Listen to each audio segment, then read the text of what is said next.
Okay, finally we are here. This is about me. Today हम आज polity की class करेंगे और पॉलिटी की क्लास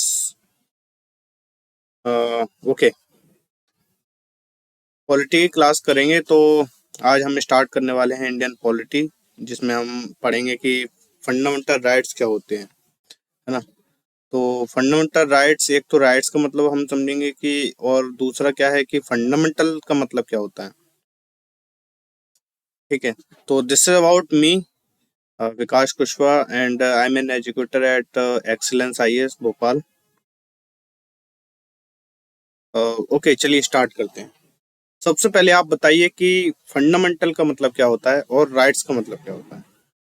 देखिए, what is right and why do we need these rights, है ना।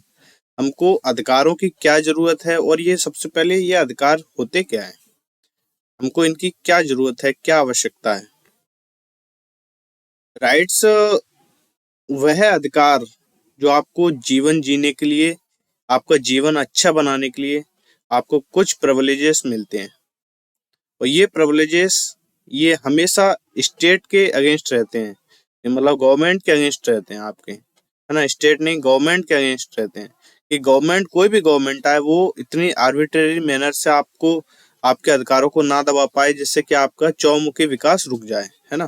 तो इतना समझ में आ गया कि राइट जो होते हैं कि वो आपके लिबर्टी होती है, आपके ऐसे कुछ अधिकार आपको दिए जाते हैं जिससे आपका चौमुखी विकास हो सके। इसकी डेफिनेशन समझने के लिए यहाँ पे देखिए कि these are fundamental, these are fundamental because they are most essential for attainment. आप क्या, इससे आप क्या प्राप्त करेंगे, आप क्या अचीव करने वाले हैं राइट्सों से। कोई भी व्यक्ति है, जो इंडिविजुअल है, वो अपना full intellectual, moral, spiritual development करता है इन राइट्सों के माध्यम से। सपोज आपको पढ़ने का अधिकार ना होता तो क्या आप आज पढ़ पाते, क्या आप ये विकास सर की क्लास ले पाते, नहीं ना। तो आपको जब पढ़ने का अधिकार राज्य ने दिया, स्टेट ने दिया, तो आपके माँ बाप पर एक ड्यूटी मतलब इम्पोज हुई कि उनको पढ़ाना है, एक क्लास तक तो पढ़ाना है। बट हमारे माँ बाप इतने अच्छे हैं कि उन्होंने हमको आगे तक पढ़ाया, है ना। तो आपको एक पढ़ने का अधिकार दिया, तो ये आपका एक दिमाग पे इंटेलेक्चुअली आपका विकास हुआ, मोरली आपका विकास हुआ। आप अच्छी आदतें सीखे, आप बड़ों का सम्मान करना सीखे, आप देश का सम्मान करना सीखे। तो ये आपके जो वैल्यूज हैं वो आपके डेवलप हुए। आप चीजों को समझते हैं, हर धर्म को आप पढ़ रहे हैं, बुद्धिज्म, इस्लाम, हिंदुइज्म, सिखिज्म, जैनिज्म, है ना। और जो किसी धर्म को भी नहीं मानते हैं वो लोग, आप उनको भी समझते हैं कि इस प्रकार के भी लोग होते हैं, है ना। तो आपका स्पिरिचुअल जो डेवलपमेंट हो रहा है, सभी धर्मों में कुछ कुछ बातें, बहुत सारी अच्छी बातें हैं, बहुत सारी बातें जो हैं वो हमको निगलेक्ट करनी चाहिए। तो सभी ये सभी धर्मों के साथ में होता है, कोई भी धर्म अपने आप में विशेष और स्पेशल नहीं है ना। तो ये भी हमारा एक कहीं ना कहीं इंटेलेक्चुअल डेवलपमेंट हुआ। इनके कैरेक्टरिस्टिक क्या होते हैं, राइट्स के जो मतलब राइट्स हैं उनके कैरेक्टरिस्टिक्स क्या हैं, हम देखते हैं फंडामेंटल कैरेक्टरिस्टिक्स क्या हैं। तो ये पहले तो यहाँ ऊपर समझ में आ गया कि ये फंडामेंटल मतलब आपके बेस क्यों है। फंडामेंटल ये होता है ना कि आपके जो घर होता है, मकान होता है, उसकी जो नींव होती है वो आपकी यदि स्ट्रांग नहीं होगी तो आप 4 माला 5 माला आप कभी खड़ा नहीं कर पाएंगे। तो वही है कि आपकी जो जिंदगी है, आपको जीवन है, वो हर व्यक्ति का जीवन अच्छा बनाने के लिए, बेहतर बनाने के लिए, उसका 4 राउंड डेवलपमेंट यानी कि चौमुखी विकास करने के लिए ये राइट्स जो हैं वो फंडामेंटल का काम करते हैं, उसकी नींव का काम करते हैं। अभी समझते हैं कि ये कैरेक्टरिस्टिक्स क्या होते हैं और इनके ये क्यों हम इनको बोलते हैं कि ये फंडामेंटल राइट्स जो हैं वो एब्सोल्यूट नहीं है ना। तो सबसे पहले समझते हैं कि ये जो फंडामेंटल राइट्स हैं वो एब्सोल्यूट नहीं है। क्यों एब्सोल्यूट क्यों नहीं है भाई, ये आपको दिए गए हैं, आपका एकाधिकार आपको दिए जा रहे हैं, तो वो एब्सोल्यूट क्यों नहीं है, वो क्वालिफाइड क्यों है ना। क्वालिफाइड क्यों है, क्योंकि ये जो अधिकार हैं आपको राज्य के द्वारा दिए गए हैं, ये गवर्नमेंट के द्वारा कभी भी आपसे इन पे रेस्ट्रिक्शंस इम्पोज की जा सकती है, मतलब उन पे कुछ ना कुछ आप पे प्रतिबंध लगाए जा सकते हैं, ये कंडीशन है। ये आपके ऐसा नहीं है कि गवर्नमेंट आपको कुछ नहीं कहेगी, आप अपना अधिकार एंजॉय करते जाएंगे, नहीं, आप पे रेस्ट्रिक्शंस लगाए जा सकते हैं। जैसे कि आपने यदि कोई सीरियस क्राइम किया है, जैसे कि रेप किया है, तो देखा होगा हमने दिल्ली जो निर्भया केस हुआ था, उसमें जितने भी अपराधी थे उन सबको फांसी हुई। यानी कि जो गवर्नमेंट ने आर्टिकल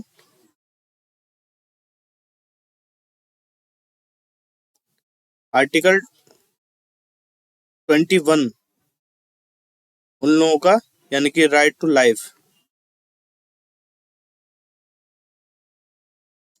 लाइफ उनका छीन लिया था, क्योंकि गवर्नमेंट के पास ये अधिकार था, गवर्नमेंट के पास ये पावर्स हैं, उनके वजह से वो छीन सकते हैं। यदि उन्होंने कुछ बहुत सीरियस क्राइम किया है तो ये छीना जा सकता है ना। तो ये एब्सोल्यूट नहीं है कि नहीं नहीं आप तो हमको हमारा राइट टू लाइफ है वो छीन ही नहीं सकते, नहीं, ये क्वालिफाइड है। आपको हर किसी को, व्यक्ति को जीने का, जीवन जीने का अच्छा अधिकार है। हर किसी व्यक्ति को अपनी लाइफ अच्छे से व्यतीत करने का अधिकार है ना, बट वो क्वालिफाइड नहीं है। सपोज आप अपने घर में म्यूजिक सुनते हैं, तो आपको म्यूजिक सुनने का अधिकार तो है, परंतु उसको लाउड बजाने का आपको बिल्कुल भी अधिकार नहीं है, ताकि जो आपके पड़ोसी हैं, नेबर्स हैं, वो डिस्टर्ब हो सके। तो क्योंकि उनका भी तो शांत रहने का अधिकार है, उनको भी तो यह अधिकार प्राप्त हुआ है उसी राज्य के द्वारा, जिस राज्य के द्वारा आपको अधिकार प्राप्त हुआ है ना। तो ये एब्सोल्यूट नहीं है, ये क्वालिफाइड है, ठीक है। अभी नॉन परमानेंट क्यों है, ये नॉन परमानेंट क्यों है, ये स्थायी क्यों नहीं है? देखिए, स्थायी ये इसलिए नहीं है क्योंकि पार्लियामेंट के द्वारा इनको कभी भी रिपील किया जा सकता है, अमेंड किया जा सकता है। हमने देखा होगा कई सारे हमारे सामने उदाहरण है, कई सारे गवर्नमेंट के द्वारा अमेंडमेंट्स लाए गए और हमारे फंडामेंटल राइट्स में बहुत सारे बदलाव भी किए गए। जैसे राइट टू प्रॉपर्टी को 300A में अभी पहुंचा दिया गया है ना। राइट टू प्रॉपर्टी अब वो फंडामेंटल राइट नहीं रहा, वो 300A में वो जनरली कॉन्स्टिट्यूशनल राइट है ना। तो ये इनको रिपील्ड और अमेंड किया जा सकता है, इसलिए नॉन परमानेंट है। कैन बी सस्पेंडेड, इनको सस्पेंड किया जा सकता है, इनको कुछ समय के लिए इनको स्थगित किया जा सकता है। क्यों? ये ड्यूरिंग इमरजेंसी का केस होता है, जब भी देश में इमरजेंसी लगेगी, वो भी एक्सटर्नल एग्रेशन में। ऐसा नहीं है कि इंटरनल डिस्टर्बेंस हुआ उसमें ये राइट टू मतलब राइट टू एक्सप्रेशन आर्टिकल 19 में बोलने का अधिकार ये छीन लिया जाएगा, यानी वो भी तो राइट फंडामेंटल राइट्स हैं। पर इनमें एक कंडीशन है, राइट टू आर्टिकल 19 में फ्रीडम ऑफ एक्सप्रेशन को सबसे पहले सस्पेंड किया जाता है जब भी नेशनल इमरजेंसी डिक्लेयर होती है, देश में हमारे घोषित होती है। सबसे पहले जो राइट है, जो आर्टिकल 19 में हमको प्राप्त है, राइट टू प्रेस बोलने का अधिकार, अपने भाव व्यक्त करने का अधिकार, ये सबसे पहले आपका सस्पेंड हुआ। दो अधिकार ऐसे हैं जिसमें ये अधिकार सस्पेंड नहीं होते, आर्टिकल 20 एंड 21। आर्टिकल 20 एंड 21 इनको सस्पेंड नहीं किया जा सकता।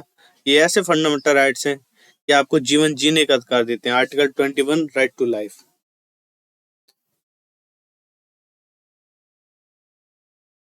इसका जो स्कोप है वो फर्दर रेस्ट्रिक्टेड किया जा सकता है, यानी कि आर्टिकल 31 में 31A, 31B, 31C और DPSP, यानी कि ये जो अधिकार हैं वो DPSP के जो उसमें प्रोविजंस दिए हुए हैं, वो उसको कहीं ना कहीं आपस में टकराव होता है, तो DPSP के अधिकारों को यहाँ पे प्राथमिकता दी गई है। तो यहाँ पे ये भी इनका स्कोप भी है, वो इसको भी रेस्ट्रिक्ट किया गया है। आप समझेंगे आगे कि हम DPSP भी आगे पढ़ेंगे कि DPSP क्या होते हैं, directive principles of state policy. आप यहाँ पे इतना समझिए कि ये जो संविधान में कुछ सरकारों के लिए डायरेक्टिव्स दिए हैं, कुछ जब भी वो पॉलिसी मेकिंग करेंगे, लॉ बनाएंगे, तो इन डायरेक्टिव्स को ध्यान में रखकर ही वो लॉ बनाए जाएंगे, ठीक है। पांचवा है supreme court is the guardian, means ये जो फंडामेंटल राइट्स हैं इनके जो गार्जियन होता है वो सुप्रीम कोर्ट होते हैं। आर्टिकल 32 के अकॉर्डिंग, आर्टिकल 32 अंडर आर्टिकल 32 आपको ये अधिकार है, कोई भी जो जिसके साथ अन्याय हुआ है, एग्रीव्ड पर्सन, वो व्यक्ति डायरेक्टली सुप्रीम कोर्ट अप्रोच कर सकता है, डायरेक्टली सुप्रीम कोर्ट अप्रोच कर सकता है ना, यानी कि डायरेक्टली जा सकता है। हाँ, अगर उसको हाई कोर्ट भी जाना है तो आर्टिकल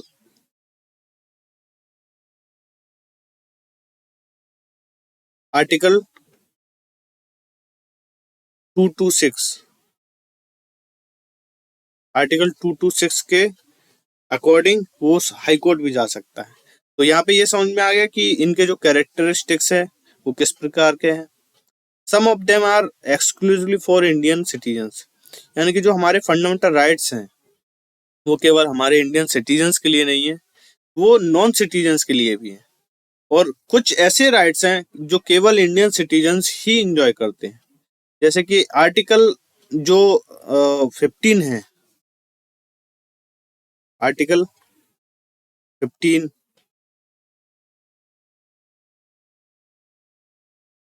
15, 16,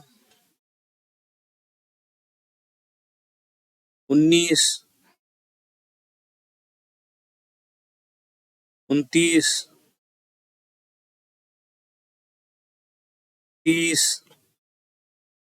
और राइट टू वोट। अब देखना ये राइट टू वोट, ये राइट टू वोट किस आर्टिकल में आप आता है, ये आपको देख के बताना है, ठीक है, ये कमेंट में करना है। तो ये जो अधिकार हैं,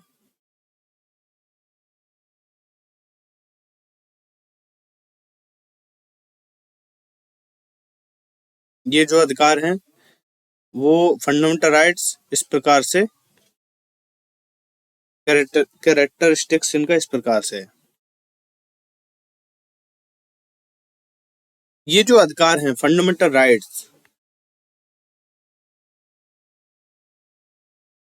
फंडामेंटल राइट्स इनको प्राइवेट पर्सन के अगेंस्ट भी उपयोग किया जाता है, जैसे कि राइट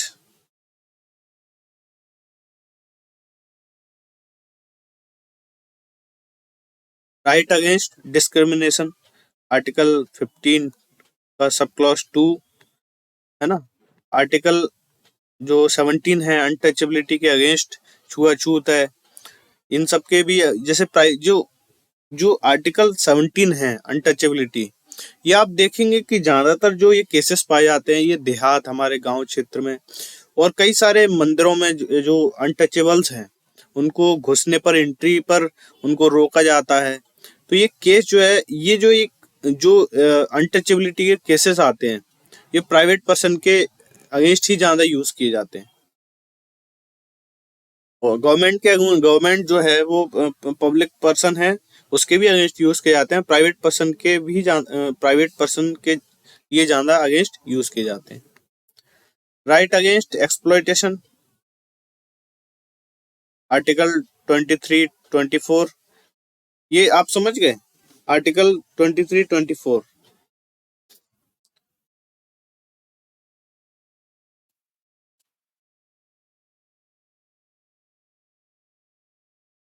जैसे कि राइट टू वर्क है ना, और हर किसी व्यक्ति को रेस्ट करने का अधिकार है। तो उसको एक वर्किंग आवर्स से ज्यादा उसको, उसके जैसे कि 8 घंटे, हमारे जो लॉ कहता है कि 8 घंटे से ज्यादा किसी व्यक्ति को काम नहीं करवाया जा सकता। यदि 8 घंटे से ज्यादा हम उससे काम करवाते हैं तो एक्स्ट्रा पे देना पड़ेगा, उसको पे करना पड़ेगा। तो ये समझ में आ गया कि जो जितने भी जो डिस्क्रिमिनेशन हैं, एक्सप्लोइटेशन है, अनटचेबिलिटी है, ये प्राइवेट पर्सन के अगेंस्ट यूज किए जाते हैं। टाइप ऑफ राइट्स, कितने प्रकार के राइट्स होते हैं? Natural rights, human rights, civil rights, statutory rights, constitutional rights. अभी ये जो नेचुरल राइट्स होते हैं ये यूनिवर्सल होते हैं, यानी कि दुनिया में कोई भी व्यक्ति हो, ये सब लोगों के अधिकार मिले होते हैं क्योंकि वो नेचुरल हैं, प्रकृति के द्वारा प्रदान राइट्स हैं, है ना। ह्यूमन राइट्स भी यूनिवर्सल ही होते हैं, ये भी हर किसी व्यक्ति के द्वारा उपयोग किए जाते हैं। जो भी व्यक्ति ह्यूमन है उसके द्वारा ये उपयोग किए जाते हैं। सिविल राइट्स, सिविल राइट्स ये जो राइट्स हैं वो हर कंट्री टू कंट्री डिफर करते हैं। ये हर किसी देश के द्वारा, हर किसी कंट्री के द्वारा उसके सिटीजन्स को ये दिए जाते हैं। स्टैट्यूटरी राइट्स, स्टैट्यूटरी राइट्स क्या होते हैं? ये किसी भी, ये जो उस प्रकार के लॉ होते हैं जैसे लॉ के द्वारा राइट्स होते हैं जो लॉ के द्वारा प्रोवाइड किए जाते हैं। जैसे इन इंडिया है ना, right to information, right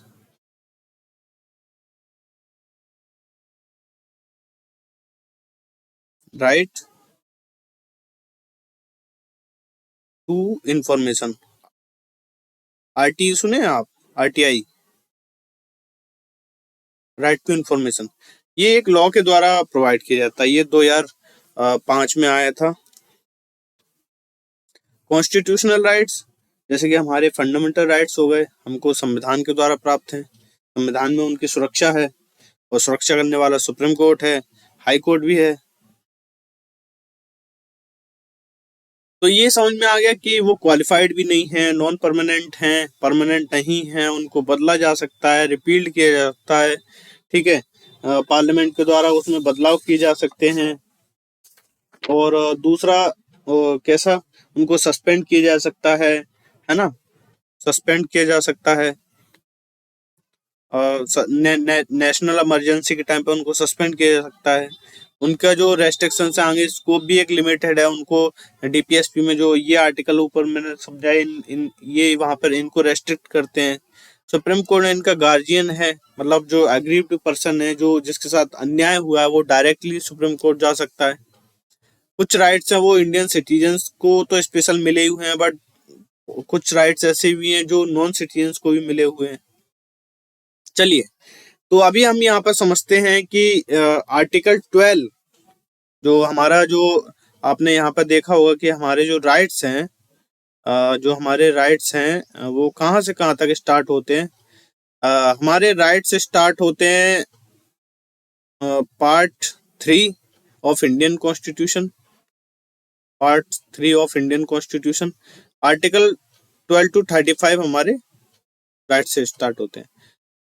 right to remedy article हमारे 32 में है ना, जिसको भारतीय संविधान की आत्मा भी कहा जाता है। और ये इनको कहने वाले, इस वाक्य को कहने वाले हमारे डॉक्टर वी.आर. अम्बेडकर जी, जिन्होंने कहा है कि यदि ये राइट्सों को दे दिया जाए, सपोज ये उस प्रकार से होगा कि आपको खाने पे बुलाया जाए और आपको खाना ही नहीं परोसा जाए, आपको मौखिक रूप से तो बोल दिया है कि आपको ये अधिकार हैं, परंतु उनको इन्फोर्स करवाने के लिए, इम्प्लीमेंट करवाने के लिए, उसके लिए कोई पुख्ता स्ट्रॉन्ग कोई अगर व्यवस्था नहीं है, तो वो राइट्स किसी मतलब के नहीं होते।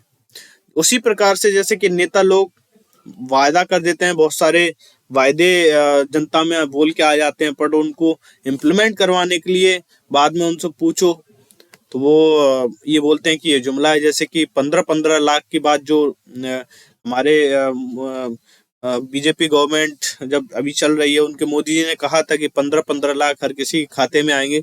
उसमें बाद में अमित शाह जी के द्वारा ये बोल दिया गया कि ये तो एक केवल जुमला था। तो उसको इम्प्लीमेंट करवाने के लिए कोई व्यवस्था यदि नहीं होती तो कैसे इम्प्लीमेंट होंगे। बट ये इन केस हमारे भारतीय संविधान में, हमारे फंडामेंटल राइट्स के साथ में ये केस नहीं है। यहाँ पे जो अधिकार दिए गए हैं, इनको इम्प्लीमेंट भी करवाने की जिम्मेदारी जो है वो संविधान ने ही उठाई है। और इसके गार्जियन जो मैं बता चुका हूँ, वो सुप्रीम कोर्ट और हाई कोर्ट दोनों ही होते हैं। सुप्रीम कोर्ट डायरेक्टली व्यक्ति जा सकता है, किस केस में? फंडामेंटल राइट्स के वायलेशन के केस में। आपका फंडामेंटल राइट्स का यदि हनन हुआ है तो आप डायरेक्टली सुप्रीम कोर्ट जा सकते हैं। अन्य जो राइट्स हैं आपके मिले हैं, संवैधानिक जो व्यवस्थाएं मिली हैं, संवैधानिक राइट्स मिले हैं, उनके लिए आप डायरेक्टली सुप्रीम कोर्ट नहीं जा सकते। तो यहाँ पे इतना समझ में आया कि जो अधिकार मिलते हैं उनको इम्प्लीमेंट करवाने के लिए, इन्फोर्स करवाने के लिए पुख्ता हमारे पास कोई स्ट्रॉन्ग व्यवस्था होनी चाहिए, जो कि हमारे आर्टिकल 32 राइट टू रेमेडीज में है। इसमें 5 प्रकार की रिट्स होती हैं। मैं अभी ये आगे का विषय है, बट मैं अभी थोड़ा सा यहाँ पे समझा देता हूँ। 5 प्रकार की रिट्स होती हैं: हैबियस कॉर्पियस, मैंडामस, सर्योरेरी, ओके, और प्रोहिबिशन, को वारंटो, है ना। तो ये 5 प्रकार की रिट्स होती हैं, इनके द्वारा सुप्रीम कोर्ट है या हाई कोर्ट है, ये जो जितने भी फंडामेंटल राइट्स हैं उनका इम्प्लीमेंटेशन, उनका जो इन्फोर्समेंट करवाते हैं। चलिए, तो हम समझते हैं कि आर्टिकल 12 से जब स्टार्ट होती है फंडामेंटल राइट्स की, तो आर्टिकल 12 में क्या है। आर्टिकल 12 में स्टेट की डेफिनेशन है। आर्टिकल 12 में स्टेट को डिफाइन किया गया है कि कौन कौन लोग हैं जो स्टेट के अंडर में आएंगे। चलिए, इस पे गौर कीजिए आप, कौन कौन लोग हैं जो स्टेट के अंडर में आएंगे।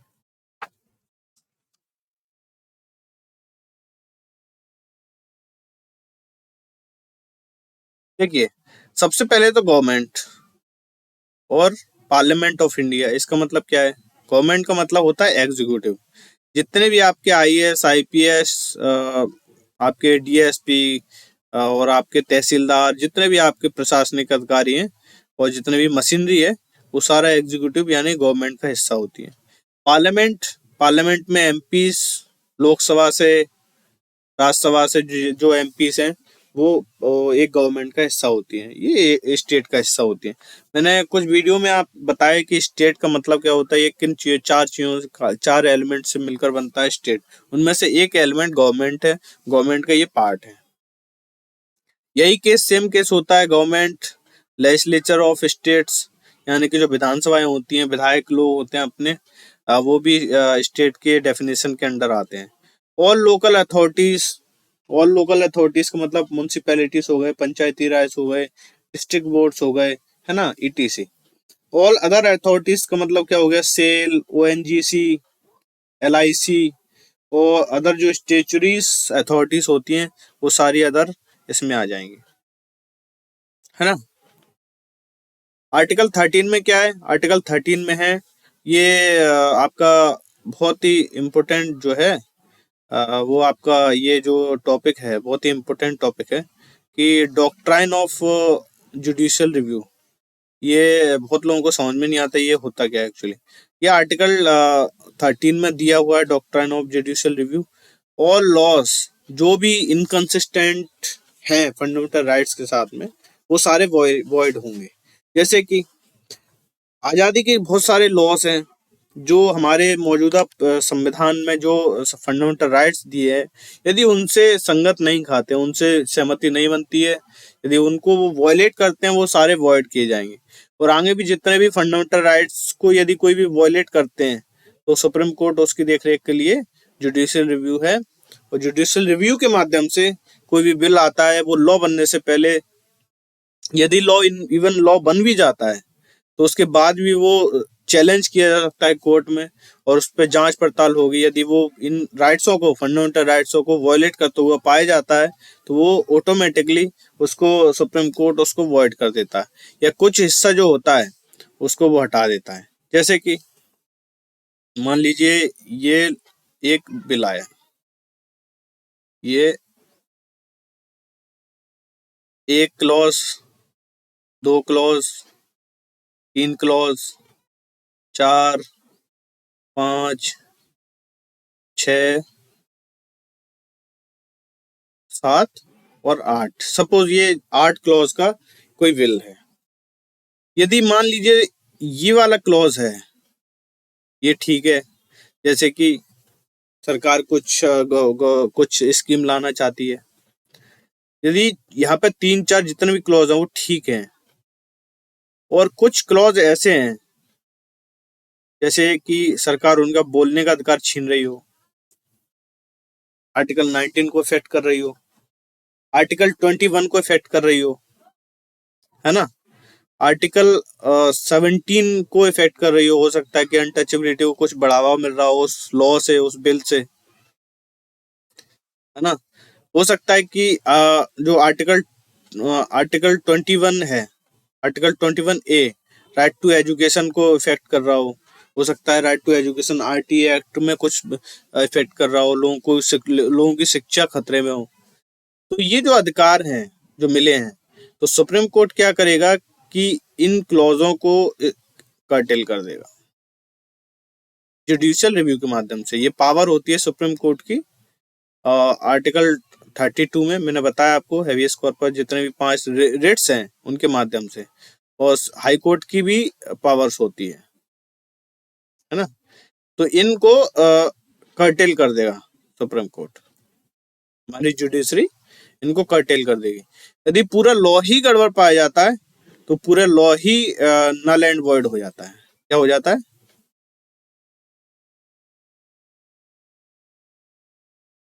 नल एंड वॉइड हो जाता है। ठीक है, तो ये समझ गए आप कि जुडिशियल रिव्यू का मतलब क्या होता है, कि यानी कि ऐसी पावर जो कि किसी भी जो पार्लियामेंट है उसमें बिल आया, अगर वो बिल पास हो जाता है, उसकी जांच पड़ताल के लिए हमारे राष्ट्रपति जी होते हैं। यदि वो बिल फिर भी पास हो जाता है इन केस, तो फिर भी उसके बाद यदि कोर्ट में पिटिशंस फाइल होती हैं, उसको चैलेंज किया जा सकता है, और सुप्रीम कोर्ट उसके बाद भी डिसाइड कर सकता है कि ये बिल आगे काम करेगा, रहेगा या नहीं रहेगा। तो जो भी हमारे फंडामेंटल राइट्स हैं, मौलिक अधिकार हैं, उनको यदि हनन करता हुआ कोई भी बिल पाया जाता है तो उसको बाद में भी नल एंड वॉइड करवाया जा सकता है। Right to equality